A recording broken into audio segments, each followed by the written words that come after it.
Assalamualaikum warahmatullahi wabarakatuh. Selamat sore Dunsana Kasadonyo, teman-teman dan sahabat dimanapun berada.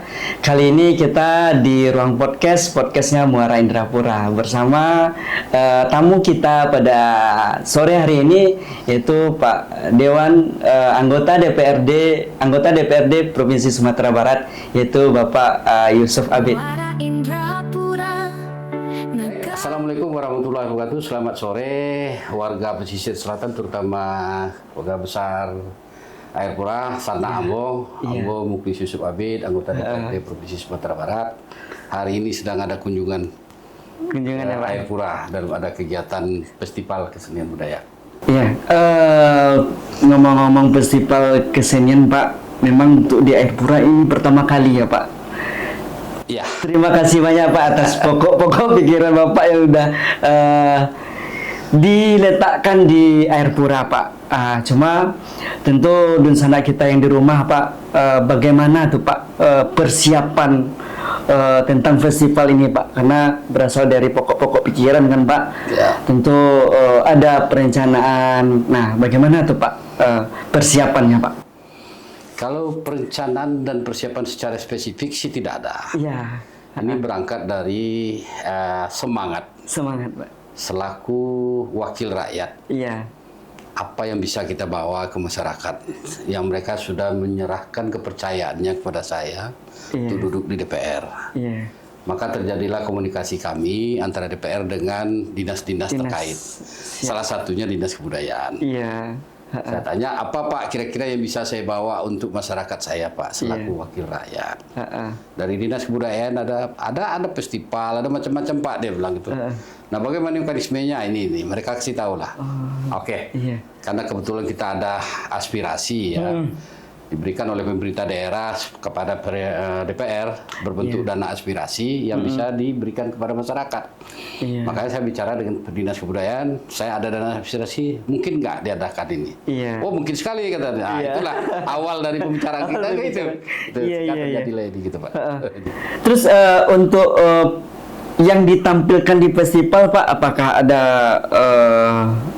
aspirasi-aspirasi dari masyarakat juga Pak? Apa-apa yang mau ditampilkan? Ada nggak gawean dari apa di dinas langsung atau dari dewannya Pak? Dari Bapak langsung itu? Ya. Ini kan memang karena yang baru pertama kali bisa dikatakan kita ini ya uji coba. Iya. Kan memang kita belum dapat ini. Ada apa sih budaya kuliner kita yang ada di Air Pura atau di pesisir selatan? Iya. Ada apa kesenian tarinya yang ada? Itu kan kita belum punya bayangan. Iya, Pak. Maka saya minta kepada Dinas Kebudayaan dengan ada event pertama ini mungkin nanti akan muncul gitu kan. Iya. Muncullah beberapa kuliner, beberapa kesenian untuk kedepannya ini diinventaris untuk dijadikan suatu kegiatan rutin mungkin di setiap tahunnya nanti. Amin. Itu memang spesifik sih belum punya kita gambaran. Tapi tadi udah kelihatan ini gitu dengan adanya ini gitu. Nah, menurut Bapak untuk perekonomian ada efek atau bagaimana Pak? Maunya saya pasti harus ada. Harus ada ya Pak? Harus ada efek ekonomi bagi masyarakat bawah. Iya. Karena kita sekarang kalau saya melihat selaku wakil rakyat, masyarakat kita di bawah ini kadang-kadang hilang kendali terhadap membangun ekonominya. Iya. Karena tutorialnya atau pembinaan terhadap membangkitkan ekonomi itu memang kurang. Mungkin melalui festival-festival ini ada gerakan kreativitas dari masyarakat kita. Apakah itu kuliner, apakah itu seni-seni tari yang nyaris sudah hampir hilang gitu. Ya benar Pak. Nah, kita kan punya juga nih kuliner, kita kan randang, sambalokan dan lain sebagainya itu sudah hampir hilang gitu. Nah, ini dengan ada festival ini tuh muncul lagi, kok rasanya randang, kok rasanya lokan kan itu. Termasuk seni. Seni kita ada seni silat, pencak silat, ada seni tari seperti tari atau nanti malamnya akan disampaikan. Itu sudah mulai terkikis dengan majunya teknologi dengan media sosial sekarang. Nah, kami ingin mengajak anak-anak cucu kita, keponakan kita, kembali kita coba. Oh ini loh kita punya budaya, jangan sampai dihilangkan gitu. Nah di samping itu dengan adanya event-event ini mereka ada gerakan. Nah, nanti juga ada koperasi yang akan menampung hasil kuliner ini akan dipasarkan sehingga bisa ibu-ibu rumah tangga itu dia punya pekerjaan gitu, kelompok-kelompok wanita itu. Terus saya juga sekarang kan galakkan beberapa kelompok wanita tani. Itu kita berikan pelatihan penjahit. Sekarang berjalan di Damar 8 Batang ini kan ada. misalnya 15 orang dilatih menjahit, ya kan, mulai dari memotong, mulai membuat model, ya terus nanti dibantu mesin jahitnya. Setelah itu minimal mereka bikin kelompok usaha bersama. Minimal mereka untuk pakaian-pakaian rumahnya, sendiri, anaknya, suaminya, atau keluarganya bisa dia jahit sendiri. Dia nggak perlu harus beli ke pasar. Kan Makanya saya sampaikan di kelompok waktu pembukaan itu, saya bilang apabila perlu, saya bilang kelompok usaha bersama ini bikin satu konveksi bersama, saya bilang. Kan tinggal beli modelnya baju anak-anak di pasar, dibikinkan itu nanti. Pedagang-pedagang di pasar ini nggak perlu lagi ke Bukit Tinggi, nggak perlu lagi ke Tanah Abang, nggak perlu lagi ke Jakarta dia membeli pakaian untuk dipasarkan di pasar-pasar tradisional. Dia beli ke kelompok usaha tani di Air Pura, saya bilang kan. Udah pemasukan, bisa membantu ekonomi suaminya, saya bilang kan itu. Daripada awak siang-siang berkumpul-kumpul, bergunjing suami istri, rumah tangga bergunjing. Itu kala-kala karena ibu-ibu tuh mereka antisipasi Pak. Jadi terkait memang untuk festival ini, kemudian kebudayaan, kemudian perekonomian, ya tentu tak lain memang kita lah yang merangkum Pak ya. Memang kalau kita biarkan mungkin tak bisa kita rangkul Pak.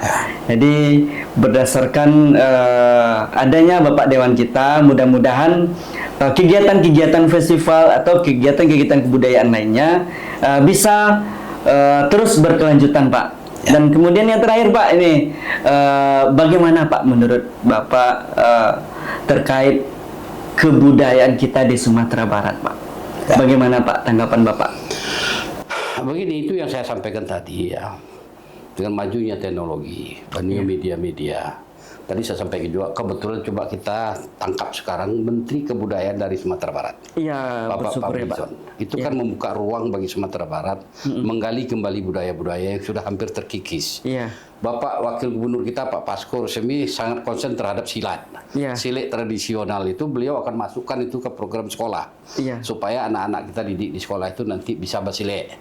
Kalau dia pintar basilet, jiwanya sehat, otomatis pola pikir sehat dan mereka akan masuk ke dunia-dunia yang sehat. Sehingga tidak lagi terprovokasi kepada dunia-dunia ini. Makanya Ambo juga di DPR banyak program seperti juga memanggil kepada kawan-kawan, adik-anak kita yang tamat SMK. Tamat SMA, ayo ada pelatihan di BLK Bukit Tinggi di Padang Panjang itu, pelatihan montir mobil, montir motor, nanti difasilitasi dengan dana aspirasi DPR. Mereka tamat SMA misalnya kumpul bangsa 30 orang, kita berikan pelatihan di Padang. Selesai itu nanti bikin usaha bersama, buka bengkel. Nah ini perekonomian rakyat ini yang saya ingin masyarakat kita bisa menjaga. Pergunakanlah, saya bilang sekarang ini ada anggota DPRD Provinsi di situ, Yusuf Abid, minta tolong jenyoan ke Abu lah proposal kita bantu. Insya Allah sampai hari ini semua programmu berjalan dengan baik. Alhamdulillah Pak. Mudah-mudahan aja lah. Tentu dengan berakhir penyampaian dari Pak Dewan kita tadi, mungkin itu aja Pak pertemuan podcast kita kali ini. Mudah-mudahan di lain waktu kita bertemu lagi Pak dan Bapak. Kami tunggu mampirnya karena sering Pak Yusuf Abid ini beliau suka sekali pulang kampung. Suka sekali pulang kampung beliau. Jadi kita tunggu untuk podcast berikutnya. Dan juga untuk teman-teman kita yang di rumah dan sanak kita yang ada di Muara Indrapura dan Air Pura. Silakan tonton terus Muara Podcast di podcastnya Muara Indrapura. Itu saja podcast kita pada sore hari ini. Terima kasih banyak dan saya Tony Yunanto dan bersama Pak Dewan kita Pak Yusuf Abid. Terima kasih banyak. Sampai jumpa dan assalamualaikum warahmatullahi wabarakatuh.